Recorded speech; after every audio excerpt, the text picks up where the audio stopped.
Masih di sini bersama Federasi Serbundo, kiranya kawan-kawan semua sehat selalu dalam lindungan Tuhan Yang Maha Kuasa.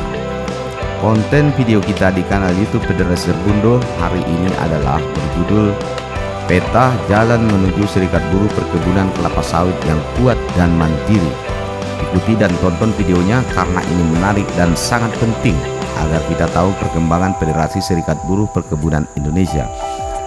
Cuplikan video ini bersumber dari seminar dialog sosial multi stakeholder yang diadakan di Hotel Grand Aston, Medan, Sumatera Utara. Hidup buruh, hidup buruh, hidup buruh, Serbundo.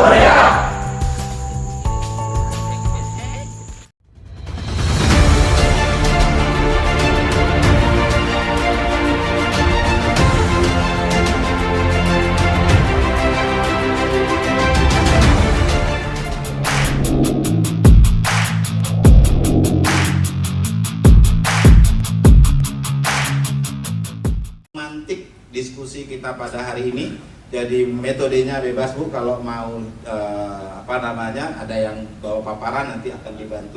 Dan mungkin untuk mengawali ini ya, mengawali pemantik diskusi kita mungkin dari sisi buruhnya dulu agar bisa menggambarkan seperti apa peta jalan buruh untuk kemitraan yang strategis ke depannya membuat buruh lebih kuat. Kami persilahkan dulu kepada Abangda Erwin Nasution. Tepuk tangan dulu bro, biar semangat kita. Ya, saya mencoba ada sedikit makalah saya di depan bagaimana peta jalan menuju buruh perkebunan kelapa sawit yang mandiri dan kuat. Ini pertama kali memang saya mencoba membuka apa saja program-program Serbundo menyangkut tentang kemandirian. Saya pikir semua tahu bahwa jumlah buruh perkebunan itu saat ini sampai 22 juta. Itu cukup besar. Sedangkan jumlah buruh perempuan itu menurut data kita itu 65% dari buruh laki-laki. Ini hasil riset kita yang kita lakukan dengan RAN dan juga dengan FOKUK atau Serbundo. Artinya bahwa jumlah buruh perempuan lebih besar daripada buruh laki-laki. Bahkan ketika isu minyak goreng itu mulai langka, pemerintahan Jokowi mencoba akan memperluas perkebunan sawit di Indonesia. Dari pendapatan devisa kita dari minyak sawit itu saat ini sampai 429,7 triliun. Itu dari devisa penghasilan kita. Ini saya ambil data dari Kapti, dari Pak Sumarjono ini. Rata-rata pendapatan buruh dari upahnya itu setiap bulan itu hampir mencapai 1.043,9 triliun. Itu hampir 51% dari APBN kita. Lebih dari setengah. Itu perhitungan kita itu masih dari upah buruh. Belum lagi upah pengusahanya, belum lagi keuntungannya, belum lagi bonus, belum lagi yang lain-lain. Artinya adalah lebih dari 50% dari APBN kita pendapatan dari isu sawit. Itu pentingnya tentang isu sawit ini dari sisi ekonomi. Tidak hanya nanti dari ekonomi, tetapi juga dari persoalan-persoalan sosial. Baru kemudian dari sisi ekonomi tadi bisa kita lihat juga seperti apa sekarang Serbundo. Saya mau memaparkan bahwa Serbundo ini itu berdiri 20 Mei di Medan, Sumatera Barat. Itu tadi diskusi dengan Pak Sumarjono. Kenapa di Sumatera Barat? Karena sejarah perkebunan itu pertama di Sumatera Barat. Baru yang kedua, kalau kita katakan nggak ada perkebunan sawit. Ada pun sedikit di Jawa Barat, hanya sedikit. Serbundo mempunyai anggaran dasar anggaran rumah tangga, di mana juga punya akrenotaris. Jumlah anggota sekarang itu sebanyak 11.855 orang. Ada laki-laki sekitar 9.000, baru kemudian perempuan sekitar 1.000 orang. Kalau tadi kita katakan bahwa jumlah perempuan 60% dari laki-laki, di sini justru anggota kita lebih besar laki-laki. Ini masalah memang. Kenapa anggota kita perempuan itu tidak banyak. Kita berada di Sumatera Utara, Sumatera Barat, Riau, Jambi, Bengkulu, dan Sumatera Selatan, dan di Kalimantan Timur. Baru-baru ini kita sudah buka di Kalimantan Tengah. Rencana kita ke depan tahun ini akan ada di Papua. Walaupun cukup berat ongkos, tetapi memang teman-teman Papua meminta supaya bergabung dengan Serbundo. Kemudian memiliki 6 koordinator, memiliki 26 DPC, kemudian memiliki 93 pimpinan basis. DPC itu di tingkat kabupaten, kemudian ada di tingkat perusahaan itu 93 pimpinan basis.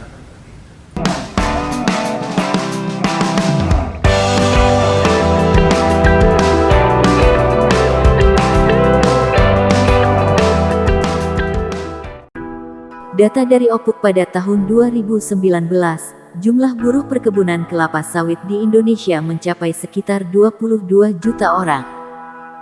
Sumber Sawit Watch, tahun 2020, luas perkebunan kelapa sawit di Indonesia 22,3 juta hektar. Perluasan lahan sawit yang akan ditambah dalam pemerintah Jokowi adalah sebesar 200.000 hektar. Sumber, PT PN3, tahun 2022, cnbcindonesia.com. Pendapatan devisa negara terbesar di Indonesia berasal dari sektor perkebunan kelapa sawit, yakni 30 juta dolar USD atau sekitar 429,7 triliun pada tahun 2021. Sumber, Gapki tahun 2021.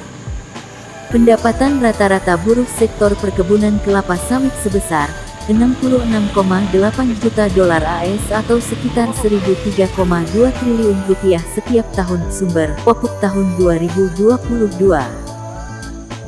Pendapatan devisa negara ditambah dengan pendapatan buruh setiap tahun sebesar 96,8 juta dolar Amerika Serikat atau sekitar 1.432,9 triliun. Sebanding dengan 51,41% dari APBN Indonesia tahun 2021. Sejarah berdirinya Federasi Serikat Buruh Perkebunan Indonesia (Serbundo) berdiri pada tanggal 20 Mei tahun 2014 di Medan, Sumatera Utara. Mempunyai anggaran dasar dan anggaran rumah tangga, serta program organisasi dan anggota.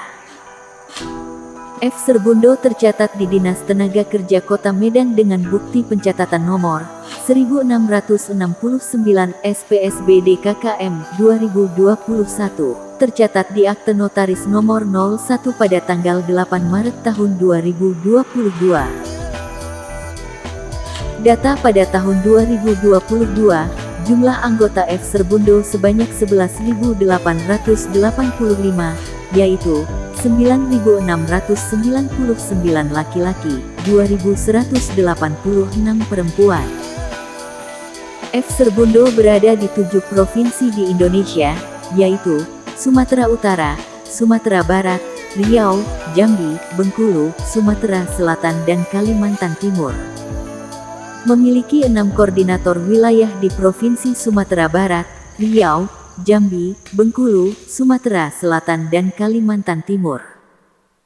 Serbundo memiliki 26 Dewan Pengurus Cabang, di Kabupaten Deli Serdang, Labuhan Batu Utara, Labuhan Batu, Labuhan Batu Selatan, Tapanuli Selatan, Mandailing Natal, Asahan, Tapanuli Tengah, Simalungun, Langkat, Padang Lawas Utara, Rokan Hilir, Kampar, Pelalawan, Rokan Hulu, Kota Dumai, Agam, Pasaman Barat, Tanjung Jabung Timur, Batanghari, Musi Rawas Utara, Banyuasin, Mukomuko, Kutai Kartanegara, Kutai Barat dan Kutai Timur.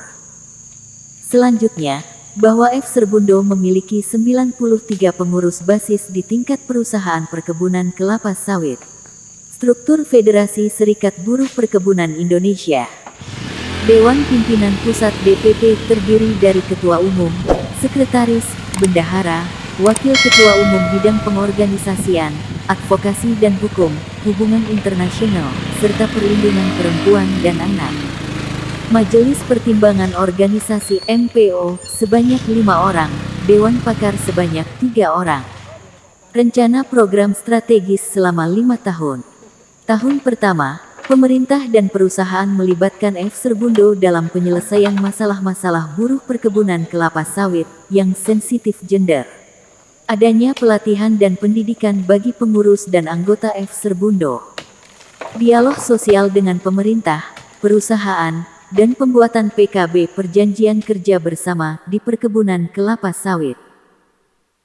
Tahun keempat, ada inisiatif DPRD Provinsi Sumatera Utara untuk pembuatan rancangan peraturan daerah Ranperda tentang perlindungan buruh perkebunan kelapa sawit yang sensitif gender. Adanya perumusan draft rancangan peraturan daerah Ranperda perlindungan buruh perkebunan kelapa sawit di Provinsi Sumatera Utara. Rencana tahun kelima. F. Serbundo memiliki jaringan advokasi yang kuat dan sensitif gender di tingkat lokal, nasional dan internasional, serikat buruh yang transparan, akuntabel dan profesional dalam melaksanakan programnya. Terbentuknya aliansi di tingkat provinsi, penguatan jaringan nasional dan internasional. Pembuatan sistem PMEL, SOP, monitoring dan evaluasi serta audit konsolidasi keuangan setiap tahun. Pengorganisasian.